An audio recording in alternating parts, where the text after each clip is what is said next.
अवधूत चिंतन श्री गुरुदेव दत्त श्री स्वामी समर्थ। मी शीतल तुमच्या सगळ्यांचं आपल्या चॅनलमध्ये स्वागत करते आणि याची व्हिडिओ सुरुवात करते। म्हणजे आपणास माहिती असेल की अखंड लक्ष्मी प्राप्तीचे आपण भरपूर सारे उपाय तोडगे पाहतो किंवा सेवा वगैरे पाहत असतो। पण तुम्ही आजच्या थंबवरून पाहिलं असेलच की आपल्याला आजच्या व्हिडिओमध्ये पाहायचं आहे ते म्हणजे काय की आपल्याला अखंड लक्ष्मी प्राप्तीचे 5 व्रत करायची आहेत। ते व्रत म्हणजे तुम्हाला माहिती किंवा व्रत म्हणजे तुम्हाला माहिती की आपण म्हणतो की उपवास, तर तसं नाही, ते एक व्रत आहे जे एक वेगळ्या विशिष्ट पद्धतीने आपल्याला अखंड लक्ष्मी प्राप्तीसाठी करायचं आहे। प्रत्येक व्यक्तीने आपल्या घरामध्ये जर ही 5 व्रत जर नक्कीच नित्यनेमाने जर पाळली तर खरंच सांगते कुठल्याही प्रकारचे आर्थिक प्रॉब्लेम्स असेल, डोक्यावरचं कर्ज असेल, ते हळूहळू तुमचे कमी प्रमाणात व्हायला सुरुवात होतील। त्याचबरोबर तुम्हाला म्हणजे आर्थिक प्रगतीसाठी किंवा डोक्यावरील कर्ज कमी होण्यासाठी वेगवेगळे विविध प्रकारचे मार्ग सुद्धा तुम्हाला सापडायला सुरुवात होईल आणि हळूहळू तुमचं जे काही म्हणतात ना किंवा डोक्यावरचं कर्ज असेल किंवा घरातले आर्थिक प्रॉब्लेम्स असेल किंवा इतर काही प्रॉब्लेम्स असतील ते सर्व प्रमाणात तुमचे सुटण्यास मदत होऊ शकते। अशा प्रकारचे अत्यंत प्रभावी असे आपल्या दिंडोरी स्वामी समर्थ केंद्राप्रमाणे मी तुम्हाला 5 व्रत सांगणार आहे आजच्या व्हिडिओमध्ये। ती नक्कीच तुम्ही नित्यनेमाने जर फॉलो केली तर नक्कीच तुमच्या घरामध्ये अखंड लक्ष्मी ही प्राप्त होऊ शकते तुम्हाला। आणि जी काही घरामध्ये लक्ष्मी, पैसा, अडका, धनधान्य येत आहे ते चिरकाल घरात टिकू शकतं आणि उत्तरोत्तर त्याच्यामध्ये वाढ सुद्धा होऊ शकते। तर अशा प्रकारचे हे व्रत असणार आहे। तर ते कशा पद्धतीने करायचं आहे, त्याचे नियम काय आहेत, सर्व बाबतीत तुम्हाला माहिती देणार आहे याच्या व्हिडिओमध्ये। त्यासाठी नक्कीच व्हिडिओ पूर्ण बघा, स्किप न करता बघा, जेणेकरून तुम्हाला संपूर्ण माहिती व्यवस्थित कळेल। चला तर व्हिडिओला सुरुवात करूया। तर मंडळींनो, तुम्ही आज पहिल्यांदा ऐकत असाल की अखंड लक्ष्मी प्राप्तीचे काही व्रत सुद्धा असतात। हो, तुम्हाला व्रत म्हणजे एक वेगळ्या विशिष्ट पद्धतीने ते तुम्हाला करायचं आहे। आता व्रत म्हटलं तर आपण म्हणतो की उपवास करायचा आहे का, तर नाही, उपवास वगैरे नाही, तर आपल्या एक विशिष्ट पद्धतीने एक सेवा करायची आहे जी आपल्याला प्रत्येक महिन्याला त्या गोष्टी आपल्या घरामध्ये झाल्याच पाहिजेत, तर नक्कीच तुमच्या घरात अखंड लक्ष्मी प्राप्त होऊ शकते।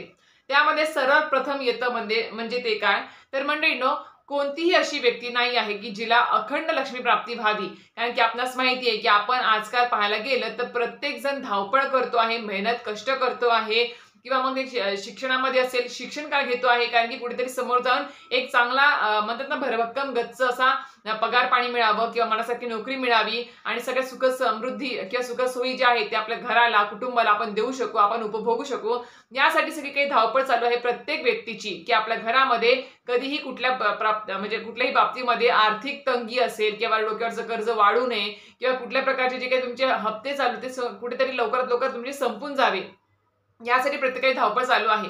तर कधी कधी काय होतं, भरपूर प्रमाणामध्ये आपण धावपळ, मेहनत, कष्ट करतो, घरात लक्ष्मी सुद्धा येते, एक एक व्यक्तीला तर 1-1, 1.5-1.5 लाख, 2-2 लाख पेमेंट सुद्धा असतो। आणि कसं होतं, तो 1.5-1.5, 2-2 लाख पेमेंट सुद्धा महिना अखेरपर्यंत पुरत नाही एकेकाच्या घरामध्ये।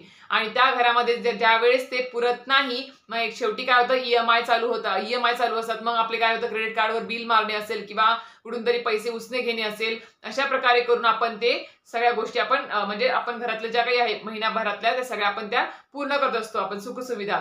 तर मी एक सांगू इच्छिते तुम्हाला, ज्या घरामध्ये तुम्ही अशी काही घरं पाहिली असाल की त्यांच्या घरामध्ये कमी पगार आहे पण ते घर सुखी आहे, समाधानी आहे, आनंदी आहे आणि त्यांच्या घरामध्ये सगळ्या काही गोष्टी करून सुद्धा पैशांची बचत सुद्धा होते आहे, असेही काही कुटुंब आहेत। तर मी एक सांगू इच्छिते, प्रत्येकाने मेहनत घ्यावी, कष्ट घ्यावी आणि काम सुद्धा करावं, आपली कर्म चांगली ठेवावी आणि आपल्यासोबत म्हणते पैसा सुद्धा कमवावा, त्याला पर्याय नाही आहे। पैशाशिवाय आज कुठली गोष्ट आपली ही अशक्यच आहे, ती आपल्याला पैसा लागतोच प्रत्येक गोष्टीसाठी। तर मी सांगू इच्छिते, पैसा कमवायचाच आहे पण तो पैसा घरी आणल्यावरती त्याची किंमत सुद्धा करता आली पाहिजे। म्हणतात ना किंवा पैसा म्हणजे काय, ती लक्ष्मी आहे। फक्त वर्षभरात जी लक्ष्मी पूजन होतं त्याच वेळेस फक्त आपल्या घरातले पैसा असेल किंवा पर्स असेल किंवा क्रेडिट कार्ड असेल, बँकचे पासबुक असेल किंवा सोनं असेल, धनधान्य असेल, ते काढायचं बाहेर आणि फक्त एकदाच लक्ष्मीपूजनाला त्याची पूजा करायची आणि नंतर वर्षभर कसेही हाताळायचे, कसेही वापरायचे, त्याची काही किंमत करायची नाही, काही त्याची व्हॅल्यू ठेवायची नाही, अशा पद्धतीने खूप लोक करतात। तर हे अत्यंत चुकीचं आहे। मी खरं सांगते, आपण ज्या देवासमोर बसून, माता लक्ष्मी फोटो समोर बसून व्रत वैकल्य करतो, सेवा करतो, उपाय तोडगे करतो की माझ्या घरात लक्ष्मी येऊ दे, लक्ष्मी येऊ दे, लक्ष्मी येऊ दे, ठीक आहे, माता लक्ष्मी तुम्हाला लक्ष्मी देऊन सुद्धा बघेल, एक प्रकारे एखाद वर्ष 6 महिने देऊन सुद्धा बघेल, पण तुम्ही ती कशी हाताळत आहात, कशा प्रकारे खर्च करत आहात, त्याची कशा प्रकारे तुम्ही मोलभाव करत आहात किंवा त्याची कशा प्रकारे तुम्ही म्हणतात ना की बाई तुम्ही त्याची किंमत करत आहात, म्हणजे तुम्ही त्याची ठेवण कशी आहे तुमची त्या लक्ष्मीची, हे सुद्धा माता लक्ष्मी पाहत असते। एक 6 महिन्यानंतर जर तुमच्या 6 महिन्यामध्ये जर उदामादा पैसे चालला आहे, नको तिथे खर्च चालला आहे, न व्यवस्थित त्याची ठेवण नाही आहे, ना त्याची पूजा अर्चा आहे, ना त्याची किंमत करत आहात, तर नक्कीच 6 महिन्यानंतर तुम्हाला हळू-हळू, हळू-हळू तुम्हाला कळायला सुरुवात होईल, की हळू-हळू भले 1-1.5 लाख पेमेंट आहे, तरी सुद्धा तो सुद्धा आपल्याला पुरत नाही आहे कुठेतरी. मग त्या घरामध्ये विविध प्रकारचे प्रॉब्लेम्स क्रिएट होतात. त्याच्यामध्ये तो पैसा आपला संपून जातो. अशाही प्रकारचे प्रॉब्लेम्स तुम्ही स्वतः सांगू इच्छिता. तुमच्या प्रत्येकाच्या घरामध्ये किंवा काही जणांच्या घरामध्ये हे प्रॉब्लेम्स असणार म्हणजे असणारच आहे. 100 पैकी 95% लोकांच्या घरामध्ये हे प्रॉब्लेम्स चालू आहेतच. मी खरं सांगते. तर तेच प्रॉब्लेम्स म्हणते मी आहे, पैसा आहे, पण तो पुरत नाही आहे. तर तेच पुरवण्यासाठी कसं असतं, पैसा आपण भले ठीक आहे 10-15,000 पगार का असेना, पण तो घरात टिकला पाहिजे. त्या सगळ्या गोष्टी त्या 15,000च्या पगारामध्ये सगळ्या गोष्टी आपल्या भागून आपला अर्धा खर्च सुद्धा उरला पाहिजे. अशा प्रकारची काहीतरी आपल्याला ठेवण, काहीतरी आपल्याला म्हणतात ना, की हिशोब लावता आला पाहिजे आणि त्या माता लक्ष्मीची सुद्धा आपल्याला किंमत करता आला पाहिजे.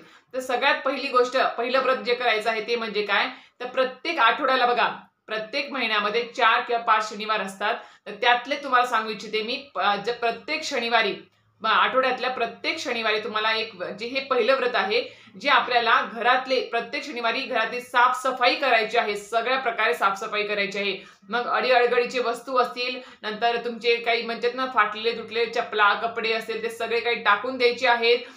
चिरा पडलेले जे काही झाकणं असतील, कप, अक्षरशः काही लोक तर कप असतात, चहा पिण्याची कप, त्याची दांडा जरी तुटला, क्रॅक जरी पडले तरी सुद्धा ते वापरतात. नंतर त्यामध्ये चहा पितात.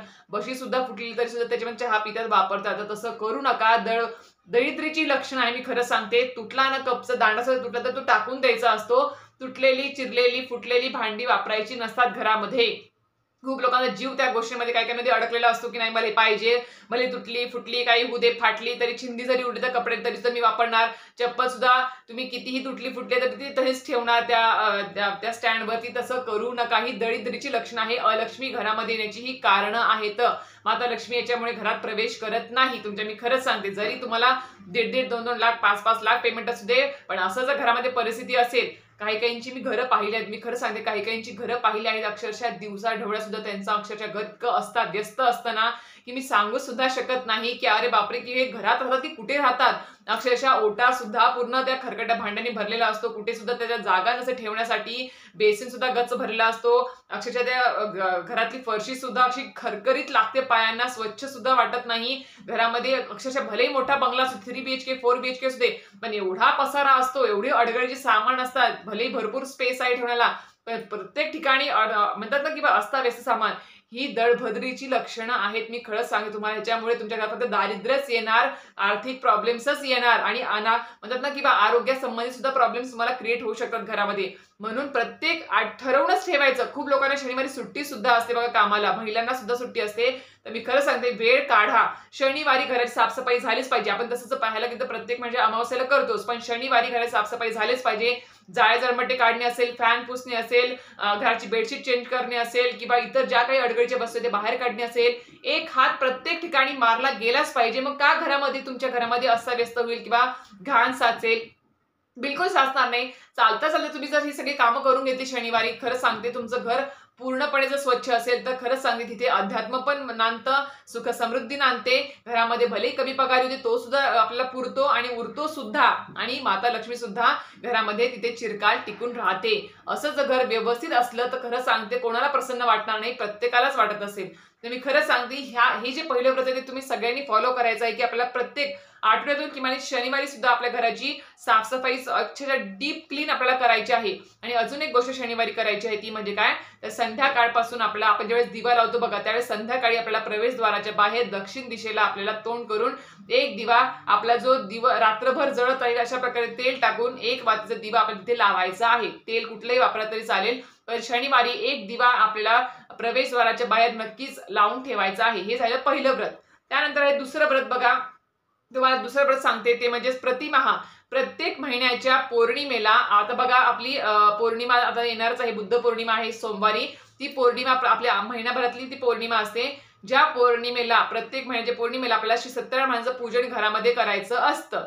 आपल्याला 1.5 रुपये स्वामी समर्थ केंद्राप्रमाणे तुम्ही बघा, तुम्ही त्या मठात केंद्रात जा, तिथे तुम्हाला सत्यनारायणाची पोथी भेटेल, पूजेची पोथी भेटेल. 15-20 रुपयाला किंवा 25 रुपयाला पोथी असेल. त्यामध्ये पूजा साहित्य, मांडणी, अध्याय, आरती आणि पूजा उचलतानाचा मंत्र, ह्या सगळ्या गोष्टी त्या पोथीमध्ये भेटून जातील. अक्षरशः साधी सोप्या पद्धतीने तुम्ही प्रत्येक महिन्याच्या पौर्णिमेला किंवा शुभ तिथी, शुभ दिवसाला सुद्धा तुम्ही तुमच्या घरामध्ये सत्यनारायण पूजन करू शकते त्या पोथीद्वारे. असं तुम्हाला कुठल्याही म्हणजे समजा कोणाकोणाला पुजारी भेटत नाही किंवा अवेलेबल होत नाही किंवा खर्च खूप वाटतो, तर नक्कीच तुम्ही अशा पद्धतीने आपल्या दिंडोरी स्वामी समर्थ केंद्रामध्ये जा, मठामध्ये जा, तिथे तुम्हाला ती पोथी भेटून जाईल. त्या पद्धतीने तुम्हाला घरामध्ये पूजा करायची आहे.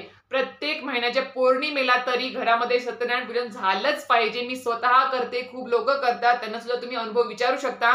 मला सुद्धा खूप दांडगा अनुभव आहे या पौर्णिमेचा. किती पौर्णिमा करू विचारू नका, करत राहा. तुम्हाला अनुभव येत राहणार. प्रत्येक महिन्याच्या पौर्णिमेला अनुभव हा म्हणजे प्रत्येक महिन्याच्या पौर्णिमेला पूजा घरात झालीच पाहिजे. मी खरं सांगते. त्या पौर्णिमेच्या पूजेमध्ये काय होतं, एकतर आपण गव्हाची तांदळाची पूजा करतो, नंतर आपल्या घरामध्ये म्हणतात ना की बा कुलदेवी, वरुण देवता, गणपती बाप्पा, बाळकृष्णाची मूर्ती, सत्यनारायण महाराज यांची सगळ्यांची पूजा वगैरे होत असते. वाटीभर शिरा करायचा असतो आणि त्या वाटीभर शिऱ्याचा प्रसाद आरती पोथी वाचून झालं की आपल्या घरातल्या व्यक्तींनीच तो खायचा असतो. अखंड लक्ष्मी प्राप्तीचा, डोक्यावरील कर्ज निवारण्याचा हा अत्यंत प्रभावी तोडगा परमपूज्य गुरुमाऊली सांगितलेला आहे.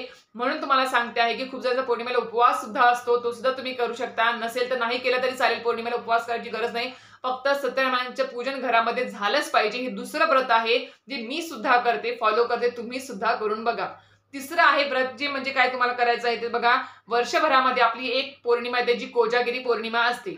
त्या कोजागिरी पौर्णिमेच्या दिवशी म्हणजे जशी कोजागिरी पौर्णिमा आपली चालू होते त्या दिवशी आपण सत्यनारायणाचं पूजन तर घरामध्ये करतोच पौर्णिमेला, पण त्या दिवशी एक विशिष्ट पद्धतीने विशिष्ट प्रकारे अखंड लक्ष्मी प्राप्तीची एक कोजागिरी पौर्णिमेची पूजा असते, जी ठीक 12 वाजता आपल्याला रात्री करायची असते. ज्यावेळेस चंद्र आपल्याला दिसतो बघा, दूध आपण तापवतो त्यावेळेस ठीक रात्री 12 वाजता ती पूजा करायची असते. तुम्हाला मासिक असेल तुमच्याकडे किंवा व्हिडिओ पहा तुम्ही, दिंडोरी स्वामी समर्थ केंद्राप्रमाणे कोजागिरी पौर्णिमेची पूजा रात्री ठीक 12 वाजता कशा पद्धतीने करायला पाहिजे ती पूजा प्रत्येकाने प्रत्येक वर्षी आपल्या घरामध्ये नक्की करा. मी खरंच सांगते तुम्हाला, वर्षभर कुठल्याही प्रकारचे आर्थिक प्रॉब्लेम्स तुमच्या घरामध्ये येणार नाही. ही खरंच तुम्हाला जरी आले तर त्याच्यावरती लगेच तुम्हाला मार्ग सापडेल की कशा पद्धतीने आपल्याला तो हँडल करायचा आहे. तर अशा प्रकारे तुम्हाला हे आहे तिसरं व्रत जे तुम्हाला नक्कीच करायचं आहे. त्यानंतर चौथं आहे ते आता सगळेजण करतात चौथं व्रत, ते म्हणजेच आपलं जे लक्ष्मीपूजन आहे, दिवाळीतलं लक्ष्मीपूजन, ते प्रत्येक जण घरामध्ये करत. अशी कुठली व्यक्ती नसेल की त्या दिवशी घरामध्ये लक्ष्मीपूजन आपल्या घरात करत नसेल. तर हे चौथं व्रत आहे जे प्रत्येक जण करतं. पण हे चौथं व्रत सोडलं तर बाकीचे जे व्रत मी सांगितले आहेत, 4 व्रत जे सांगते आहे, ते खूप कमी लोक आहेत जे फॉलो करतात. म्हणून तुम्हाला आजच्या व्हिडिओत सांगते की 5 व्रत नक्कीच तुमच्या घरामध्ये झालीच पाहिजे. नंतर 5वं व्रत आहे ते म्हणजे अत्यंत महत्त्वाचं, ते म्हणजे काय, आता बघा प्रत्येक महिन्याच्या 30 तारखेला कोणाचा पेमेंट होतो, पगार होतो, कोणाचा 1 तारखेला, कोणाचा 6-7 तारखेला किंवा कोणाचा 10 तारखेला पेमेंट होतो. पेमेंट आला की आपण येताच आपण काय करतो, कोणाकोणाची उसनवारी, कोणाची देणं, कोणाचा EMI, कोणाचं हे सगळं फेडत घरी आणतो, उरलेला पगार घरी घेऊन येतो. तसं करायचं नाही, अत्यंत चुकीची पद्धत. तर आपल्याला काय करायचं आहे, ज्यावेळेस दर महिन्याला पगार होतो आपला, त्यावेळेस तो पगार घरी सरळ घेऊन यायचा.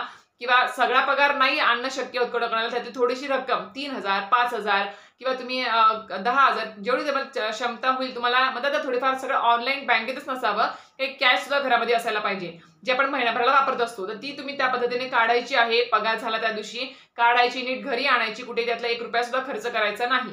घरी आणल्यावरती ती आणल्या स्वामीच्या चरणाजवळ ठेवायची आहे. त्यानंतर तुम्हाला माता लक्ष्मी असेल किंवा श्रीयंत्र असेल तर तिथे तुम्हाला ती ठेवायची आहे. त्याच्यावर हळद कुंकू, घरातल्या कुलस्त्रीने दोघांनी जर दोन्हीपैकी कोणी जरी टाकलं तरी चालेल, पण हळद कुंकू अक्षदा फुलं व्हायची आहेत, कारण की ती लक्ष्मी आहे. ज्या लक्ष्मीला तुम्ही दिवस रात्र मेहनत करून घरात कमवत आहात, तिची सुद्धा तुम्ही किंमत जर व्यवस्थित केली, जर ठेवण जर व्यवस्थित ठेवलं, तर नक्कीच सांगते ती सुद्धा तुमच्याकडे स्वखुशीने राहील. जर तुम्हाला भरपूर पैसा मिळतो आहे पण तुम्हाला त्याची किंमतच करता येत नाही आहे, कशा पद्धतीने तुम्ही हाताळत आहात, तर ती सुद्धा तुमच्याकडे जास्त दिवस नांदणार नाही. ती सुद्धा तुमचा काढता पाय तिथून घेईल लक्ष्मी सुद्धा. म्हणून सांगते आहे की माता लक्ष्मी ज्यावेळेस पगार झाला त्यावेळेस घरी आणायचा, स्वामीच्या चरणाजवळ किंवा श्रीयंत्रावर माता लक्ष्मीच्या मूर्तीजवळ, फोटोजवळ ठेवायची. अगदी आणल्यानंतर रात्रभर तिथे ती आपल्या देवघरातच ठेवायची आहे रक्कम. ती ठेवल्यानंतर त्याची पंचोपचार पूजा वगैरे करायची आहे, आपल्याला धूपदीप दाखवायचा आहे. ती दाखवल्यानंतर त्याच्यावरती विशिष्ट एक सेवा असते, मी तुम्हाला एखाद्या व्हिडिओमध्ये सांगेल पुढे जाऊन. आजचा व्हिडिओ मोठा होऊन जाईल की पगार झाल्यावरती आपल्याला कशा पद्धतीने तो आपल्याला ठेवायचा असतो किंवा सेवा करायची असते, याच्यावरती एक विशिष्ट पद्धतीने व्हिडिओ करून तुम्हाला सांगेल. पण पगार त्याच्यावरती तुम्हाला सांगितल्याप्रमाणे पगार आणला, आपल्याला रात्रभर तो तिथे ठेवायचा आहे. श्रीयंत्र किंवा स्वामींच्या तिथे ठेवायची विशिष्ट रक्कम. पंचोपचार पूजा झाली, सेवा झाली की त्यातली तुमच्या इच्छेने, स्व इच्छेने 101 रुपये, 51 रुपये किंवा 11 रुपये किंवा तुमच्या विशिष्ट पद्धतीने तुम्ही त्यातली जी कॅश आणली तर ती थोडीशी रक्कम बाजूला काढायची. काढायची आणि आपल्या देवघरामध्ये एक डब्बा असतो बघा, तो डब्बा आपण म्हणतो ना गल्लाप्रमाणे, तो डब्बा आपल्या देवासाठीच तो ठेवायचा आहे. त्यामध्ये प्रत्येक महिन्याच्या पगारातली थोडीशी रक्कम, थोडीशी स्वइच्छेने टाका. मी म्हणते की एवढंच टाका नाही, स्वइच्छेने तुम्हाला जेवढं तेवढं त्या डब्यात टाकायची आहे. पूजा अर्चा सगळी झाली. आपण ज्यावेळेस तो कॅश तिथून उचलतो आपल्या तिजोरीत ठेवण्यासाठी किंवा पर्समध्ये ठेवण्यासाठी, तर ती थोडीशी रक्कम त्या डब्यात टाकायची. तो डब्बा देवघरातल्या आपल्या त्या बॉक्समध्येच ठेवायचा आहे, ड्रॉवरमध्येच ठेवायचा आहे देवाच्या नावाने. ज्यावेळेस वर्षभरामध्ये एक विशिष्ट रक्कम तयार होईल आणि त्यावेळेस काय करायचं, ती विशिष्ट रक्कम तयार झालेली गल्ल्यातली ती तुम्ही काय करा, ज्यावेळेस मी कुलदेवतेच्या मान सन्मानाला जाणार असाल त्यावेळेस मी एक विशिष्ट पद्धतीने काहीतरी त्या रकमेतून काहीतरी एक गोष्ट तुम्ही विकत घेऊ शकता कुलदेवतांसाठी आणि तुम्ही ती त्यांना तिथे जाऊन ती अर्पण करू शकता. अशा पद्धतीने सुद्धा हे एक अत्यंत महत्वाचं व्रत आहे. प्रत्येकाने करा. मी खरं सांगते, आपण जे काही कमवतो आहे मेहनतीने पैसा, आणि आपण कमवतोय म्हणजे काय, कुठेतरी कुलदेवतांचा, पितरांचा, गुरूंचा आशीर्वाद आहे, आई वडिलांचा आशीर्वाद आहे, त्यांच्या कृपेने सगळं काही आपल्याला मिळतं आहे. त्याच्यामुळे कुठेतरी त्यांची कृतज्ञता व्यक्त करण्यासाठी त्या पगारातली विशिष्ट रक्कम बाजूला काढायची, 6 महिने वर्षभर ती जमा करायची, त्यातून एक विशिष्ट काहीतरी गोष्ट घ्यायची. ज्यावेळेस तुम्ही कुलदेवतांना जाणार असाल त्यावेळेस तुम्ही ती एखादी वस्तू घेऊन तिथे त्यांना ती अर्पण करू शकता. तिथे जाऊन तुम्ही त्यांच्या मूळ स्थानावर जाऊन. तर अशा पद्धतीने अत्यंत प्रभावी ही तुम्हाला 5 व्रत सांगितलेली आहे, जी प्रत्येकाने फॉलो करा. मी खरं सांगते, कुठल्याही गोष्टीमध्ये 5ही व्रत, मी खरं सांगते 5ही व्रत स्वामी साक्षीला आहेत. घरामध्ये मी माझ्या स्वतः फॉलो करते. खूप जण आहेत जे सेवेकरी आहेत, भक्तजन आहेत, ते भरपूर जण फॉलो करतात. ज्यांना माहिती नाही त्यांनी सुद्धा आजपासून हे फॉलो करायला सुरुवात करा. शनिवार आहे, अजूनही वेळ गेला नाहीये, अजून सुद्धा तुम्ही घरी साफसफाई डीप क्लीन करू शकता. मी सुद्धा अर्धी केली आहे, थोडीशी बाकी आहे माझी अजून सुद्धा डीप क्लीन. तर मी ना ते हात फिरे तिथे लक्ष्मी बसे. तर मी खरं सांगते, घराची स्वच्छता ठेवा. भले छोटंसं मोठंसं कितीही 1 RK छोटंसं एका रूमचं घर का असेल, पण ते स्वच्छ असावं, टापटीप असावं, नीटनेटकं असावं. घरामध्ये आल्यावरती प्रसन्न वाटेल असं प्रकारचं असावं, जेणेकरून एक सकारात्मकता, पॉझिटिव्ह जी खूप समाधानपूर्वक असते ती आपल्याला वाटायला हवी त्या वास्तूमध्ये. आणि अजून एक गोष्ट, आपण ज्या वास्तूमध्ये राहतो त्या वास्तूला काही दोष देऊ नका, काही त्या वास्तूमध्ये काही अभद्र बोलू नका, काही वाईट साईड बोलू नका. कारण कसं असतं, वास्तू नेहमी तथास्तु मत असते. म्हणून शुभ बोला, पॉझिटिव्ह बोला, जेणेकरून घरामध्ये पॉझिटिव्ह वातावरण सुद्धा राहील. तर अशा प्रकारे 5 व्रत फॉलो करायला विसरू नका, जी अखंड लक्ष्मी प्राप्तीची आहेत. आणि डोक्यावर जर काही कर्ज असेल तर नक्की सांगेल, वर्षभर ही फॉलो करून बघा. वर्षभरापर्यंत तुम्ही नंतर स्वतःहून मला सांगाल की नाही ताई, खूप जास्त प्रमाणात मला फरक पडलेला आहे. तर अशा प्रकारे तुम्हाला आजचा व्हिडिओ माहिती आवडली असेल तर नक्कीच लाईक, शेअर आणि सबस्क्राईब करायला विसरू नका. श्री स्वामी समर्थ.